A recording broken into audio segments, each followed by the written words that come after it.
No inverno de 1923, uma tentativa de golpe fracassada separa e destrói o grupo de seguidores de Hitler.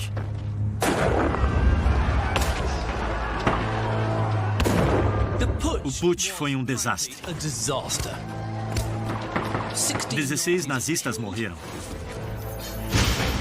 Além do Führer, o nacionalista ferrenho Ernst Röhm e o discípulo fiel Rudolf Hess estão atrás das grades. Eles viraram quase criminosos políticos, terroristas. E boa parte da opinião pública alemã achou que era o fim de Hitler. No exílio e gravemente ferido, o ex-piloto de caça Hermann Göring recorre às drogas. Enquanto um jovem, Heinrich Himmler, se esconde na casa dos pais. Mas em meio ao caos, uma nova voz unirá o partido e lançará as bases para um império do mal.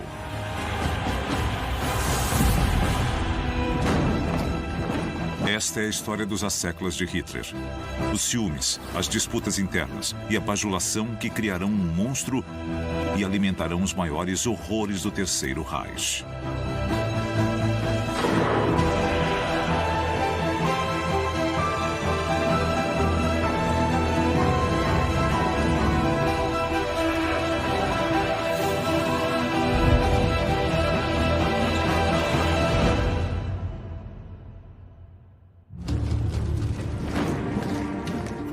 Em novembro de 1923, um incipiente partido nazista marcha rumo à história.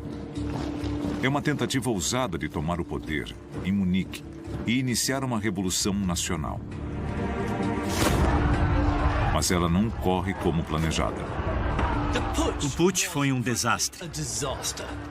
16 nazistas morreram. A história teria sido bem diferente se uma bala tivesse ido 30 centímetros para a direita e atingido Hitler, e não o nazista ao lado dele. O fracasso dispersa os seguidores de Hitler.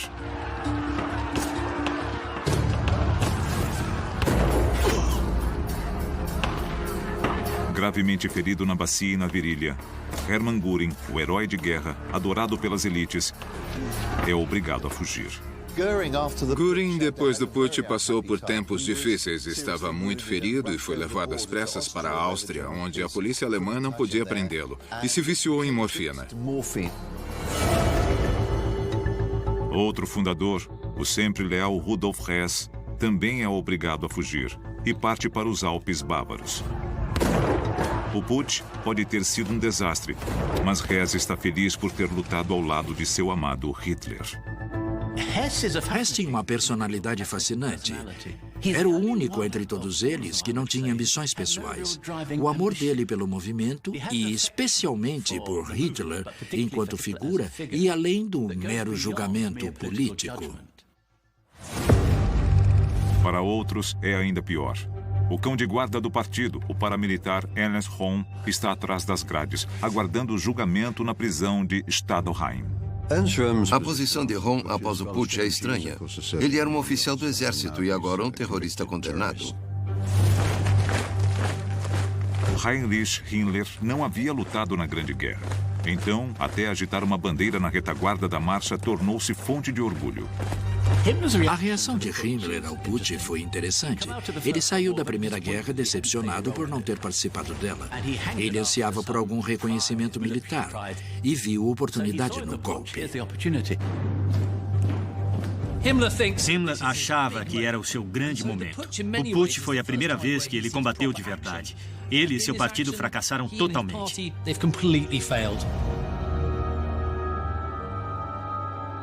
Desesperado para manter o sonho vivo, Himmler visita seu antigo chefe, Ernst Röhm, na prisão. Mas, por enquanto, o partido está em frangalhos. Na verdade, a humilhação foi tão grande que ele voltou a Munique e foi morar com os pais. Longe do drama, na casa de seus pais, nos arredores de Colônia, há um jovem escritor e PhD ainda desconhecido pelos nazistas, Joseph Goebbels. Nada impressionado com a tentativa de golpe, ele escreve em seu diário: mais um putsch dos nacionalistas em Munique. É justo dizer que o fracasso do putsch foi um desastre para Hitler e para o movimento nacional socialista. Eles viraram quase criminosos políticos. Eles esperavam que se tornasse algo maior do que apenas um movimento bávaro. Devia ser o primeiro passo de um levante nacional. Após 2 dias escondido, Adolf Hitler é encontrado e preso, podendo ser condenado à morte. O impetuoso revolucionário é um homem arrasado. A atitude de Hitler logo após o fracasso do Putsch não foi o comportamento digno do portador de uma cruz de ferro. Ele viu a sua vida política, pelo menos, em pedaços.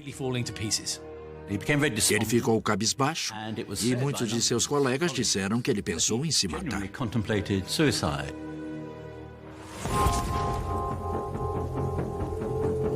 Mas nas 10 semanas anteriores ao seu julgamento, algo incrível acontece. Hitler passa por uma transformação. Depois que Hitler se recuperou do choque, seus instintos políticos foram despertados e ele percebeu que, se ia ser julgado, ele teria uma plataforma para divulgar suas ideias. Em vez de implorar por clemência, Hitler parte para o ataque. Ele percebeu que tinha um palanque. E o palanque era o lugar favorito de Hitler. Então ele transformou tudo aquilo em algo positivo. E ele mostrou uma habilidade incrível de transformar o desastre em triunfo. Ele transforma a humilhação dos nazistas em uma espécie de triunfo, se apresentando como uma espécie de mártir e um salvador. Ele fez monólogos. Em vez de responder às perguntas, ele começava discursos políticos, que eram aplaudidos pelos presentes. Eu fiz o que fiz no golpe pela Alemanha. Eu fiz pelo meu povo alemão. Estou sendo julgado, mas o destino não me julgará erroneamente. Hitler sempre foi encarado como um agitador do sul alemão, mas aquele julgamento o transformou em uma figura nacional. A manifestação ousada de Hitler não é aplaudida apenas no tribunal. Ela ganha as manchetes no mundo inteiro.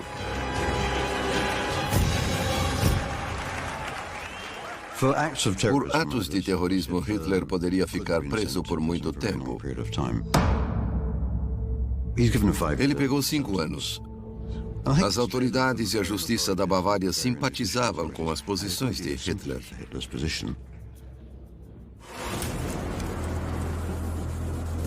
Embora considerado culpado, Hitler recebe uma sentença leve. E mais do que isso, seu desempenho no banco dos réus serve para unir a direita, conquistando até o cético aspirante a jornalista, Joseph Goebbels. O primeiro contato de Goebbels com Hitler foi através das transcrições do julgamento, que ocorreu em 1924 e foram divulgadas por jornais alemães. Um escritor brilhante, Goebbels é uma figura complexa, um jovem com muito a provar. Alguém disse que Goebbels era física e emocionalmente aleijado. Mas, embora seja cruel, isso contém muita verdade. Ele tinha um profundo complexo de inferioridade. E como Hitler, ele odeia os judeus, acreditando que sua carreira de escritor é sabotada por editores judeus.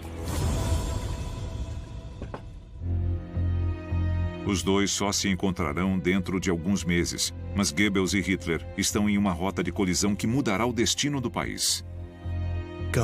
Goebbels foi inspirado e podemos acompanhar pelo seu diário, a partir de março de 1924, um fascínio crescente por aquele novo personagem e suas ideias. E em poucas semanas, ele passa a admirar, sem restrições, aquele homem e o que ele representa.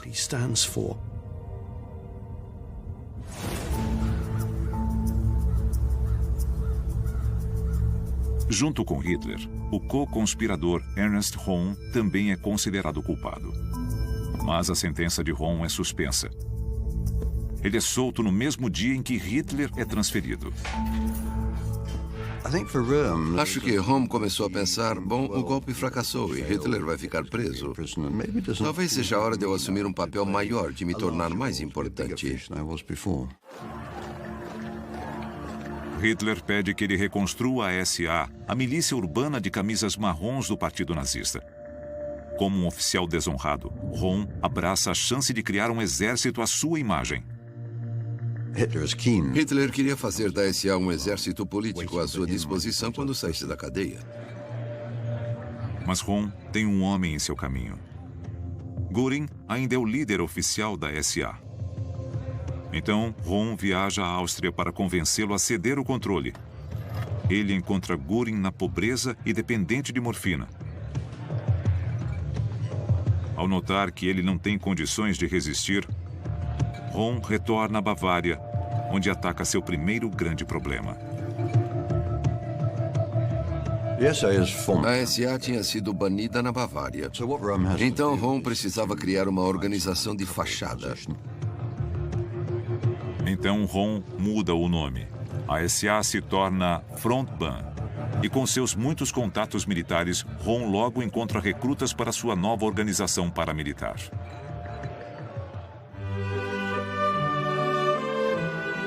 Enquanto isso, na prisão de Landsberg, Hitler descobre que tem admiradores no alto escalão. Seus aposentos lembram mais um alojamento de oficial do que uma cela, e ele recebe diversos privilégios. Ele tinha sua própria cela, com cerca de 200 livros. Até uma festa pelo seu aniversário de 35 anos ocorre lá. Foi uma celebração. Ele recebeu visitas, quase como uma sessão na corte real. Eles foram prestar homenagem. Foi uma ocasião agradável para alguém preso. E Hitler tem até seu próprio secretário pessoal, o dedicado Rudolf Hess.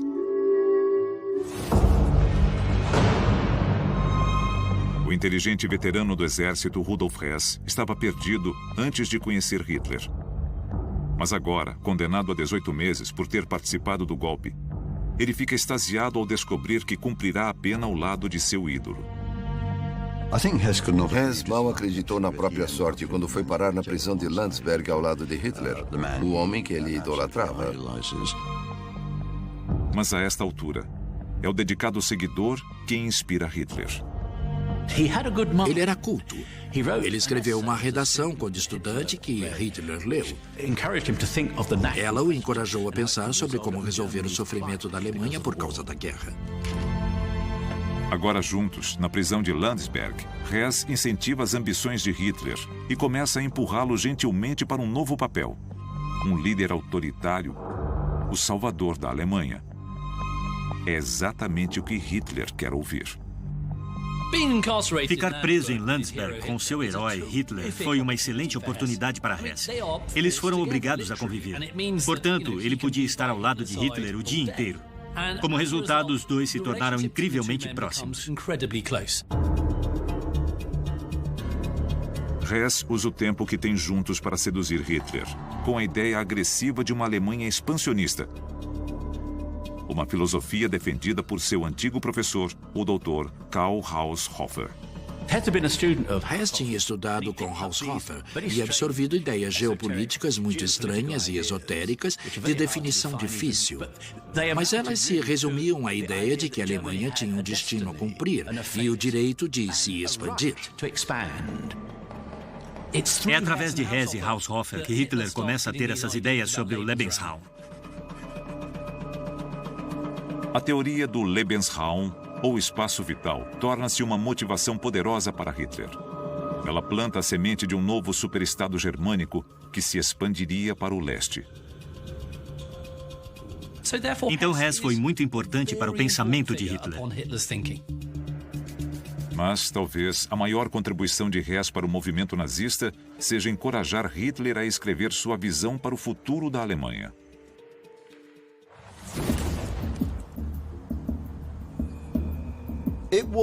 Ele sugeriu a Hitler que o melhor uso de seu tempo na prisão seria escrever um livro com suas ideias, que seria o manifesto do movimento e também uma biografia inspiradora.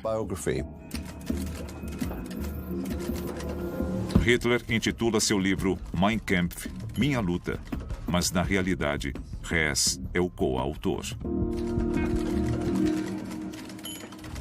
Ele teve duas grandes influências sobre Hitler. Uma foi emocional e outra foi intelectual e ideológica. Ele era o condutor das ideias de Hitler. Juntos, Hess e Hitler criam, em resumo, uma bíblia racista. Ela sonha com um império germânico perdido, culpando judeus e comunistas pelo fracasso atual do país. Lendo Mein Kampf hoje, parecem as palavras de um louco. Ele culpa os judeus e o judaísmo por todos os problemas do mundo, pelos problemas do capitalismo e do comunismo. Culpa os aliados por punirem a Alemanha excessivamente após a Primeira Guerra. Sugere que certas raças biológicas são melhores do que outras. É uma explosão de ódio. E é tudo filtrado pelo cérebro ultranacionalista de Hitler. É um extraordinário barril de veneno. Mas, embora orgulhoso de seu feito, Hess não assume nenhum crédito, dedicando todo o seu esforço a servir o líder da melhor forma possível. Hess tinha a capacidade de acalmar Hitler e de fazer com que ele se sentisse melhor. Hess era o mais próximo que Hitler tinha de um amigo. Hess garante o seu lugar como o primeiro e mais leal membro do círculo íntimo de Hitler.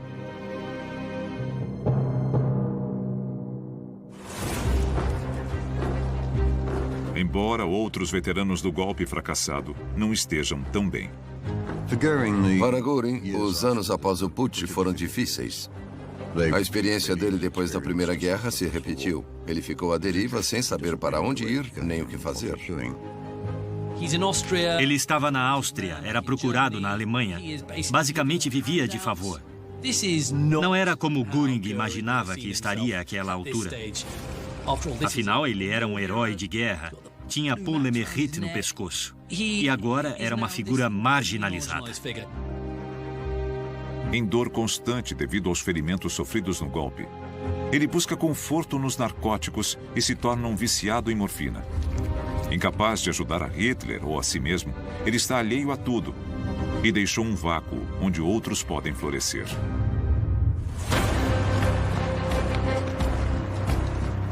Ernest Röhm está ansioso para deixar sua marca.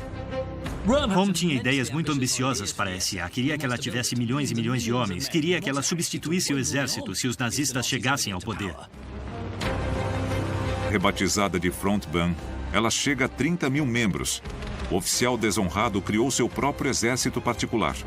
Uma força mercenária, pronta para tomar o poder para os nazistas quando chegar o momento. Mas, na prisão de Landsberg, Hitler tem dúvidas. Após o fracasso de uma tentativa violenta de golpe, talvez seja a hora de tentar uma abordagem diferente.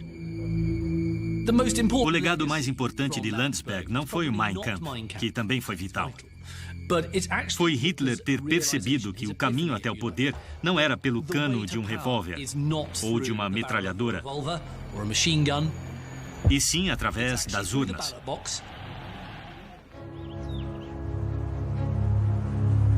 Röhm visita Hitler.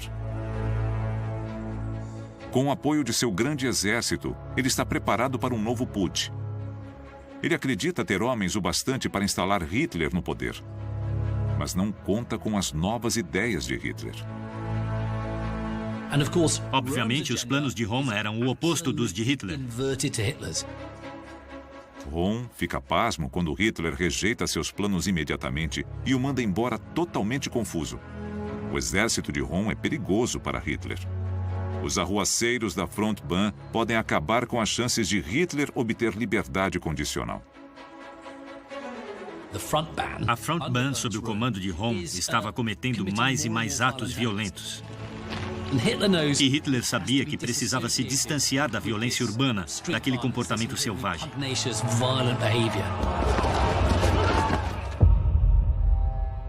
Se Hitler quiser ser levado a sério como político, ele não pode se associar a mais violência.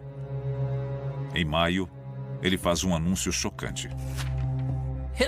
A única escolha de Hitler é renunciar como líder do Partido Nazista em 1924. Ele está preso e o Partido Nazista foi oficialmente banido. Ele sabe que para voltar ao topo e espalhar sua nova visão, terá que pensar a longo prazo. Foi um gesto dizendo que o nazismo não tinha nada a ver com aqueles fatos e quando saísse da prisão, ele recomeçaria. Com o apoio e o incentivo de Rudolf Hess, ele se distancia da política e para de receber visitas. Com a soltura marcada para outubro, nada pode comprometer sua liberdade. Sem Hitler, o Partido Nazista se fragmenta. Hess disse que Hitler é o partido é Hitler. Era um excelente lema. Enquanto ele estava preso, o partido continuou existindo, mas se despedaçou. E seus vários elementos lutaram pelo domínio do partido.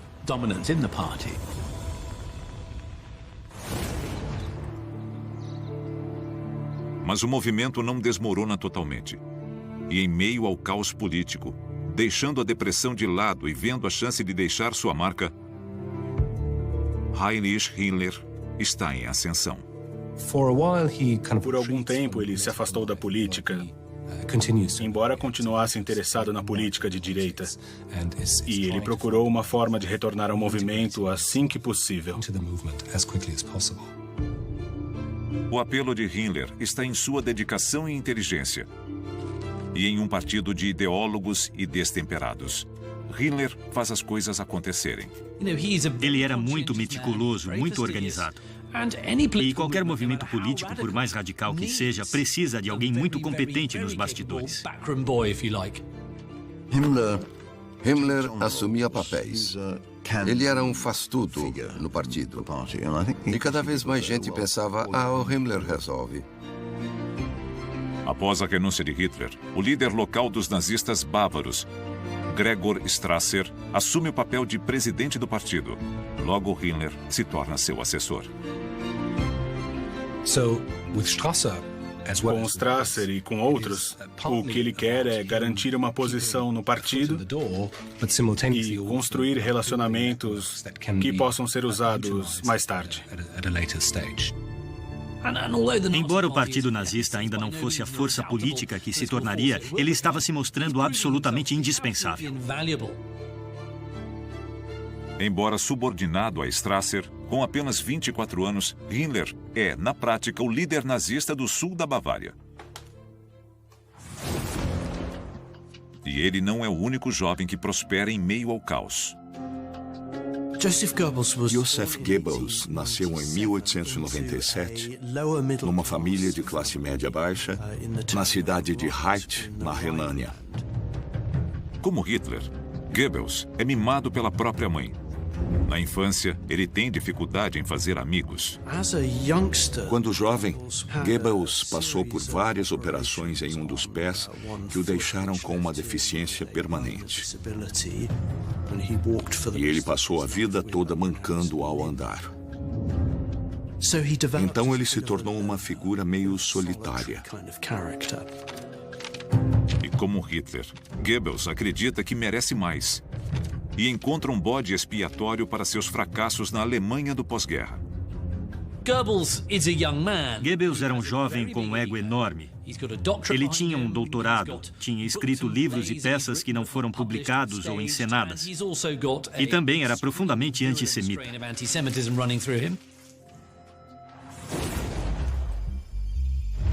Inspirado pelo desempenho de Hitler no tribunal, o entusiasmo político de Goebbels aumenta quando, em 1924, ele viaja pela Alemanha até Weimar e participa de sua primeira manifestação de direita. Tudo que nós viríamos a associar ao cerimonial e aos rituais dos encontros do Partido Nazista já estava presente.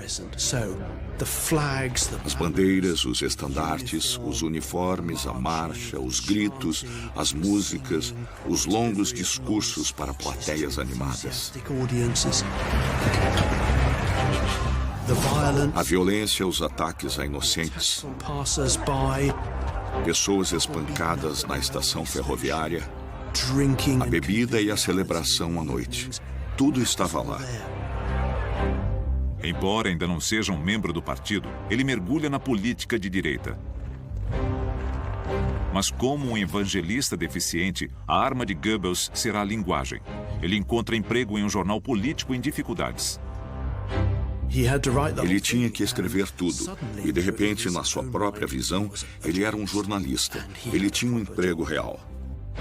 Logo, ele passa a divulgar suas ideias. E descobre que tem outra coisa em comum com Hitler.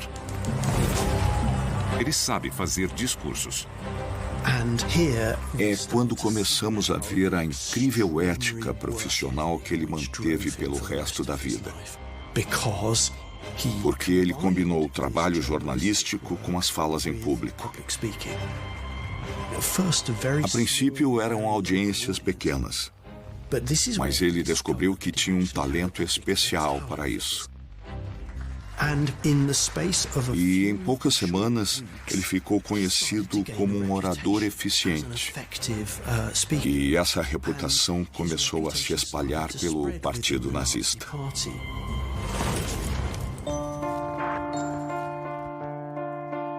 Ao meio-dia e 15 de 20 de dezembro de 1924, após cumprir apenas 9 meses de uma sentença de 5 anos, Hitler deixa Hess na cadeia e é finalmente libertado.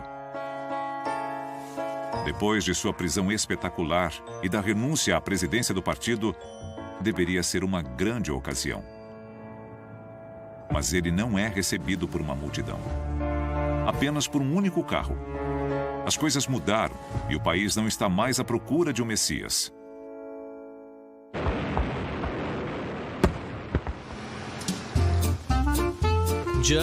A Alemanha virou um lugar bem diferente. A economia começou a melhorar. A República de Weimar começa a parecer mais forte e há um clima de estabilidade, de confiança. A Alemanha encarou uma crise e decidiu se acomodar e encontrar uma forma de viver dentro dos termos ditados pelas outras potências. Naquele clima, e sem a liderança de Hitler, nas eleições de 1924, os nazistas recebem apenas 3% dos votos. Parece o fim do partido. Se tinham 35 mil membros em 1923, agora tem apenas a metade. E esbravejar contra os empréstimos americanos é ridículo em um período de prosperidade. O clima mudou. Eles não podiam ficar gritando nas esquinas ou metralhar os opositores. Isso não ia dar certo. Com o partido de joelhos, Hitler está livre para reconstruí-lo de acordo com a sua nova visão política, forjada com Hess. Os nazistas não seriam mais um partido revolucionário e violento. Eles adotariam o legalismo. Eles participariam de eleições e entrariam no parlamento, no Reichstag. Eles se tornariam um partido em uma democracia parlamentarista.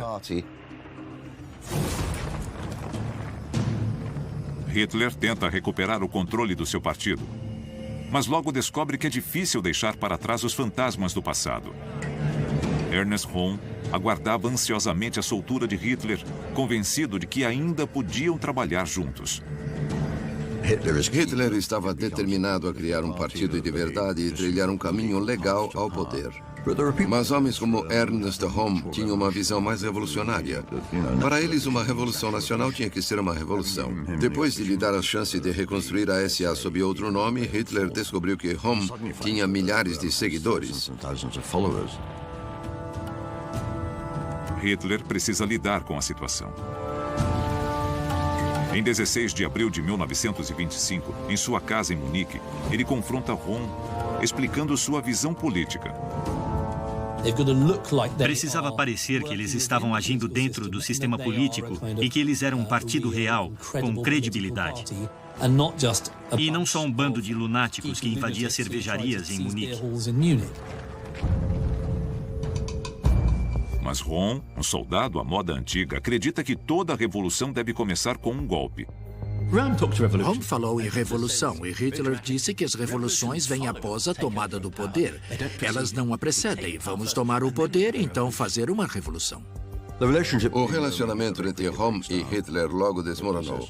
Hitler disse a ele: "Você criou um exército político, um perigo revolucionário. Eu não quero isso, não é o que eu esperava de você." E Rom, é claro, ficou furioso. Hitler sabe o quanto Rom é poderoso. Com um exército à sua disposição, é um momento perigoso. Mas, incrivelmente, é Rom quem recua. Era uma batalha que Rom não podia vencer porque o domínio de Hitler sobre o partido, embora ainda não fosse completo, já era muito forte.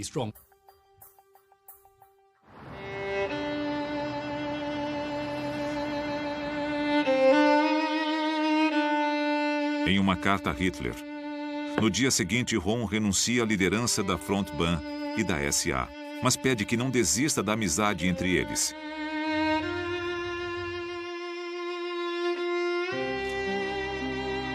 Hitler não responde.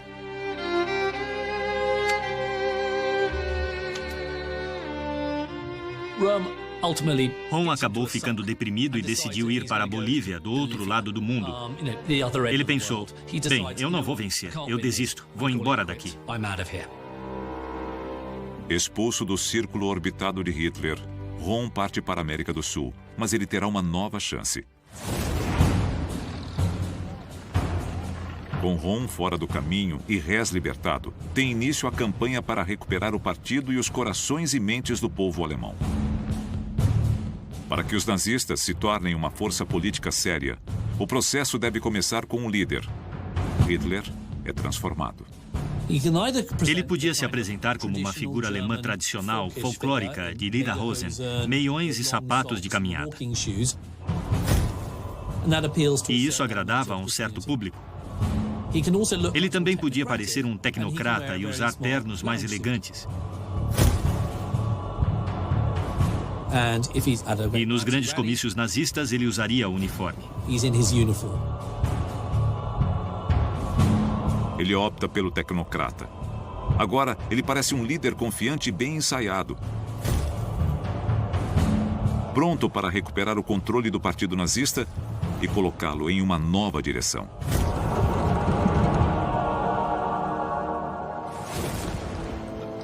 No começo de 1925, a proibição ao partido e suas publicações é suspensa.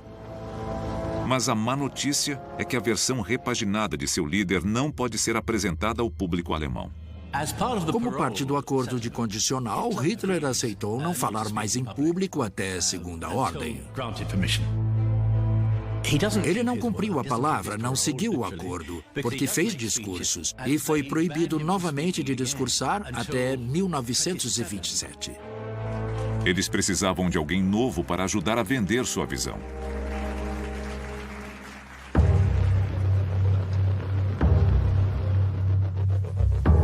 Quando a proibição ao partido é suspensa, Joseph Goebbels é um dos primeiros a se filiar. Goebbels se aproximou do nazismo pela via socialista a princípio.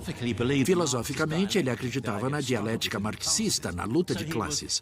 Então, ele podia incluir no nazismo aquela noção central do conflito, de que não se chega a lugar nenhum se não houver conflito. Goebbels se filia ao partido na região industrial da Renânia, longe do berço nazista, em Munique. Ele logo constrói sua reputação como um orador espetacular. Ele era cheio de energia, de ideias, de entusiasmo. E a ascensão do partido se deve em parte a Goebbels. Ele embarcou em um programa de palestras, viajando sem parar, incansavelmente, de uma ponta da Alemanha à outra, discursando em cervejarias, centros comunitários, prefeituras. Ele fez muitos discursos. Fez 189 discursos em 12 meses. É uma quantidade enorme de discursos. A reputação dele se espalhou pelo partido nazista. E pessoas em toda a Alemanha começaram a falar sobre aquele jovem da Renânia que fazia discursos eficientes e empolgantes.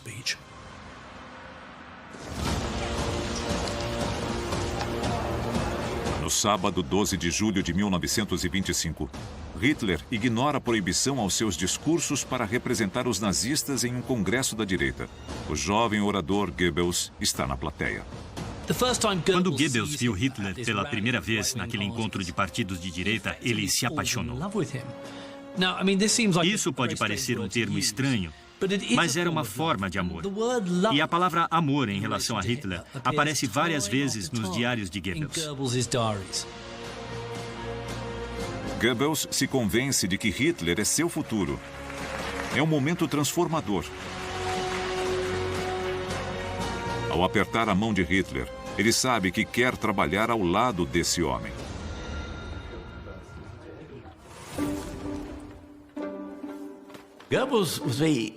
Goebbels estava louco para fazer parte do círculo de amizades de Hitler. Mas como entrar nele?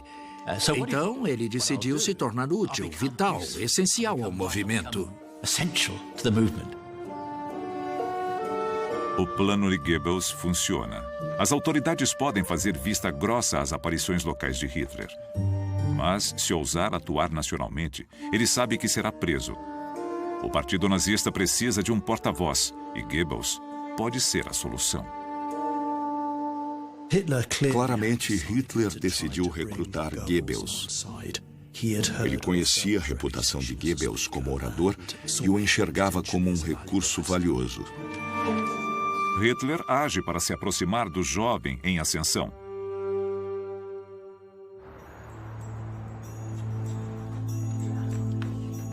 Hitler entendia os talentos de Goebbels. Ele queria usá-los, queria que ele entrasse para o sistema.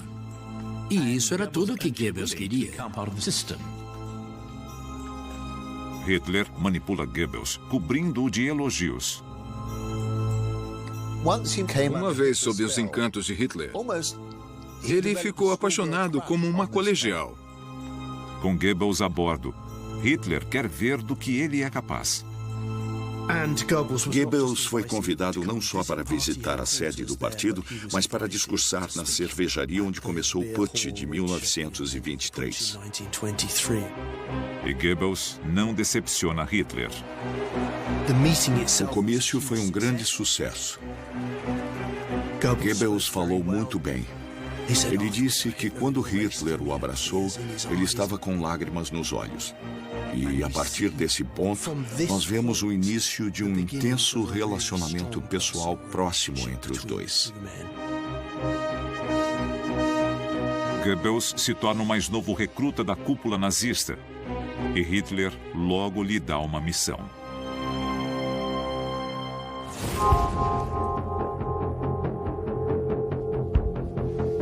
Sem uma voz forte na capital, os nazistas nunca chegarão ao poder. Goebbels é enviado a Berlim.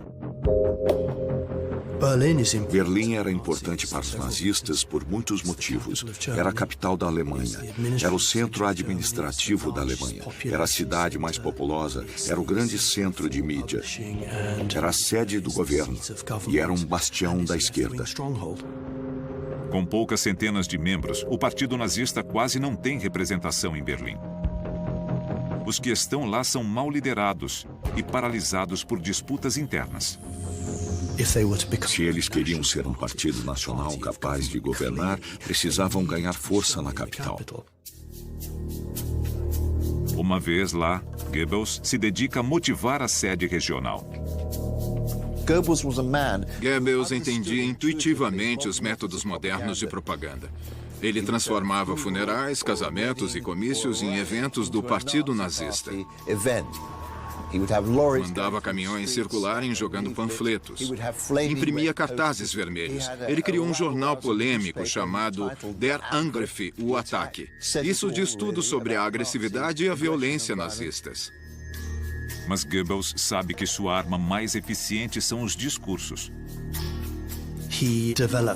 Ele se apoiava no sarcasmo e no desprezo e no desdém pelos oponentes.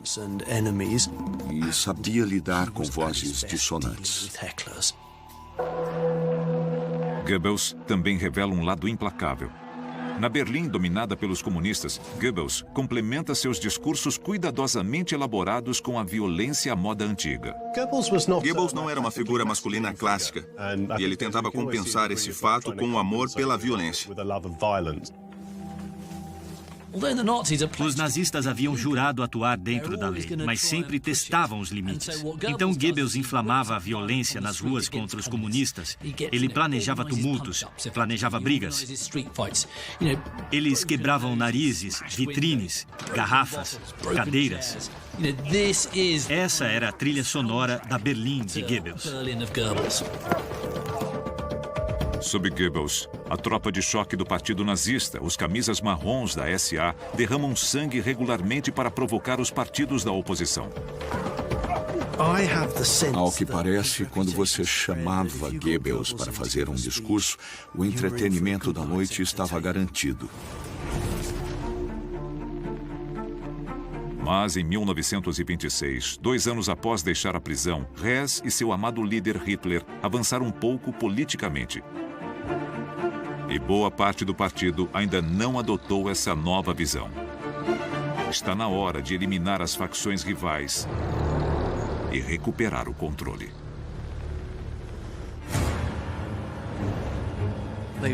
Eles estavam ansiosos. Quanto mais demorassem para conseguir os resultados eleitorais que queriam, mais difícil seria.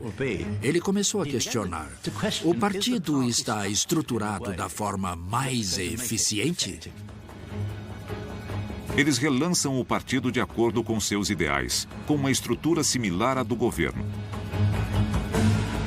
Hitler lidera, com o sempre leal Hess controlando o acesso ao Führer.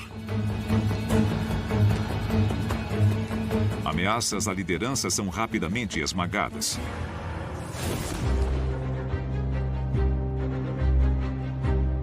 Junto com os novos departamentos, surge uma nova força de proteção política. Para o aspirante a soldado Heinrich Himmler, é uma grande oportunidade. Ele quer comandar este grupo de elite conhecido como Schutzstaffel, ou SS. Ele imaginava a SS como uma unidade de guerreiros de elite. Eles não seriam só um esquadrão de proteção para Hitler. Eles seriam a nata da visão nazista. E Himmler queria estar bem no centro disso. Enquanto a maioria das regiões recruta camisas marrons para a sua SS, Himmler tem planos diferentes. No sul da Bavária, ele escolherá homens que são mais do que guarda-costas de elite. Sua SS exibirá a supremacia racial nazista e refletirá o ideal da masculinidade alemã. Nos primeiros anos da construção da SS, Himmler se dedicou a escolher a dedo os novos membros da organização. Ele acreditava, por exemplo, que a sua aparência física é um reflexo do seu valor racial. Analisando fotografias, ele elimina candidatos que não se enquadram no estereótipo ariano. Mesmo assim, para ser considerado, o candidato devia ser capaz de provar sua ascendência germânica desde o século XVIII. A visão de Himmler para a SS evoluiu lentamente nos anos 20. Ele gostava da ideia de eles serem os cavaleiros do movimento, nazistas mais puros do que o resto.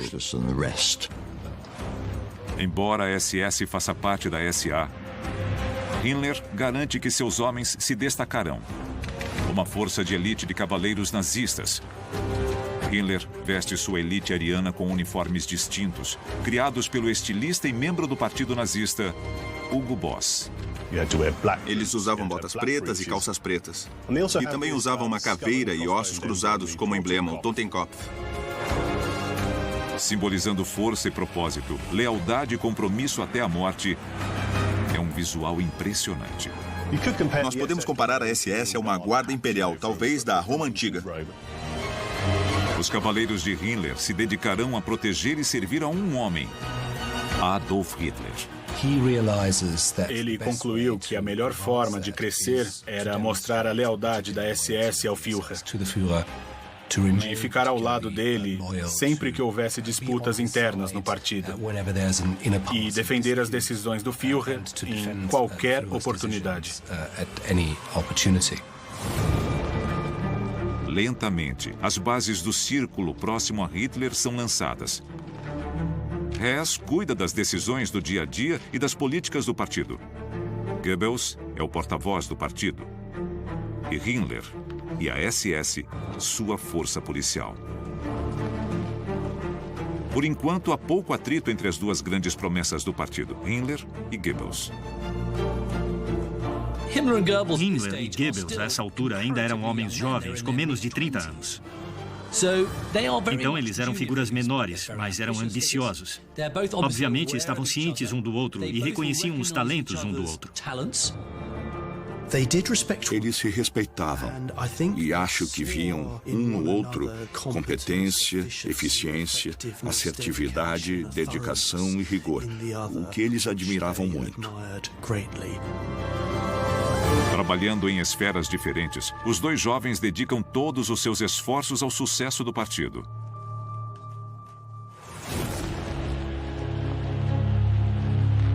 Em 1927, a proibição aos discursos públicos de Hitler é suspensa. E o partido nazista pode usar sua arma mais poderosa: sua mensagem. A Alemanha deve retomar o controle de suas finanças dos vencedores da Primeira Guerra Mundial.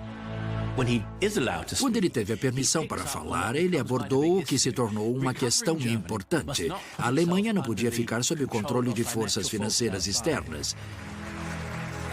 Hitler soube se posicionar, tornando-se uma figura pública que defendia os interesses alemães.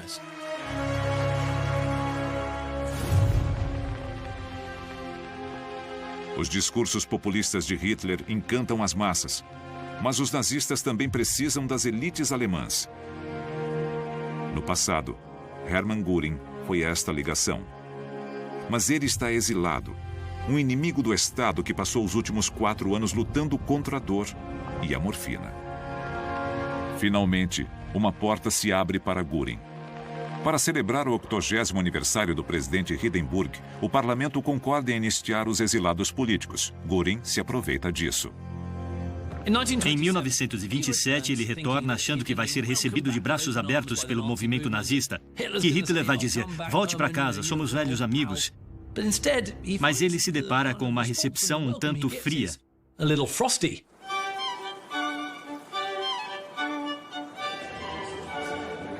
Mas Hitler percebe que os talentos de Göring serão valiosos.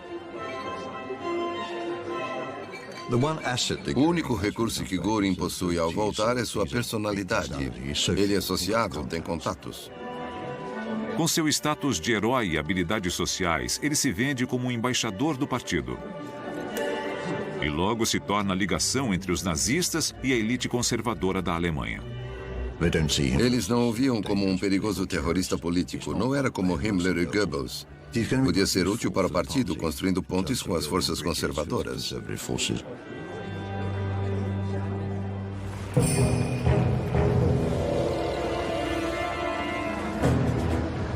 Com a cúpula reunida, eles precisam encarar o desafio e apostar tudo nas eleições nacionais de 1928. Discursos, panfletos, negociações dos bastidores, todos têm um papel. Está na hora de colher os frutos dos anos de reconstrução. Para Hitler era um teste. Ele acreditava que 1928 seria o ano da virada. O caminho legal para o parlamento era conquistando votos e vagas. A máquina nazista funciona a todo vapor. Mas sua mensagem de crise iminente não combina com o clima geral. A eleição de 1928 foi um completo desastre para o partido nazista. Era a chance de o partido nazista mostrar que era um partido legítimo, que a visão nacional socialista era o caminho do futuro para a Alemanha. Mas as pessoas não compraram as políticas de Hitler. Com apenas 2,6% do total nacional, eles têm 100 mil votos a menos do que na eleição de 1924. Após 4 anos de campanha constante, é catastrófico. Mesmo em Berlim, onde Goebbels atuou incansavelmente e causou todo tipo de problema para dar visibilidade ao seu pequeno movimento, eles tinham conquistado mais apoio, mas estavam longe de ser o partido majoritário. Enquanto durar a prosperidade alemã, ninguém ouvirá as previsões apocalípticas de Hitler. Partidos marginais nas duas pontas do espectro político precisam de uma crise para chegar ao poder. Em 1928, o público alemão estava tranquilo e não queria ser tirado da sua zona de conforto por Adolf Hitler. Os nazistas obtêm apenas 12 dos 500 assentos do Reichstag. Do séquito de Hitler, apenas Goebbels e Göring tornam-se membros eleitos do parlamento, o que não serve de consolo. No final de 1928, ficou claro que o Partido Nacional Socialista estava em crise. Eles recebiam poucos votos e o número de membros crescia muito lentamente. Precisavam de uma crise. O partido não ia se tornar uma grande força política, a menos que houvesse uma crise. Com suas previsões de catástrofe financeira sendo ignoradas, o Partido Nazista está prestes a desaparecer da paisagem política. Eles precisam de um milagre, e ele acontece. Em 29 de outubro de 1929, a Bolsa de Valores dos Estados Unidos em Wall Street quebra, e os credores americanos cobram seus empréstimos da Alemanha. Da noite para o dia, o país retorna à anarquia do desemprego e pobreza. Apenas um homem tinha previsto isso: Adolf Hitler. Ele é imediatamente transformado de mera curiosidade política em profeta. Com o país mergulhando no caos, os homens ambiciosos que cercam Hitler veem uma oportunidade de ouro, que eles agarram com ambas as mãos.